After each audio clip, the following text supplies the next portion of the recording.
ভালো সম্ভাবনা জাগিয়ে তুলেছেন, দারুণ দারুণ কিছু শর্টসও খেলেছেন, কিন্তু আগের ম্যাচের মতো ইনিংসটাকে লম্বা করতে পারলেন না সৌম্য সরকার।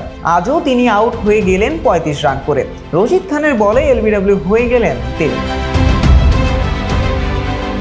বাংলাদেশের রান যখন 23 ওভারে 2 উইকেট হারিয়ে 112-40 রান নিয়ে ব্যাট করছেন অধিনায়ক নাজমুল হোসেন শান্ত এবং তার সঙ্গে মেহেদী হাসান মিরাজ ব্যাট করেছেন 7 রান নিয়ে। প্রথম ম্যাচে খুব ভালো অবস্থানে থাকার পরও লজ্জাজনক পরাজয় বরণ করতে হলো বাংলাদেশকে।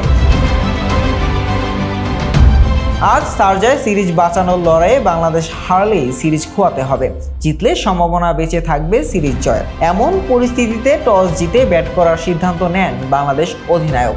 ব্যাট করতে নেমে তানজিদ হাসান তামিমকে নিয়ে বেশ ভালো সূচনাই করে বাংলাদেশ।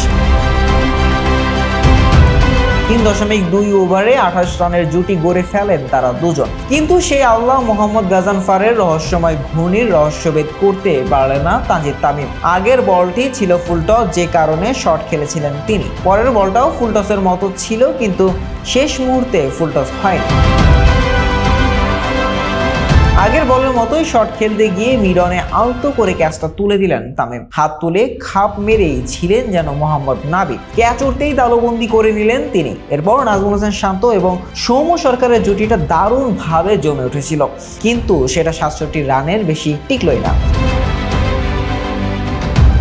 রশিদ খানের ঘূর্ণিতে লেগ বিফোরে হয়ে গেলেন সৌম্য সরকার। 49 বল মোকাবেলা করে 2টি 4 ও 2টি ছক্কায় 35 রান করে আউট হন সৌম্য সরকার। আগের ম্যাচে করেছিলেন 33, এবার 35, অর্থাৎ পরপর 2 ম্যাচেই সম্ভাবনাময় ইনিংসের অপমৃত্যু ঘটালেন সৌম্য সরকার।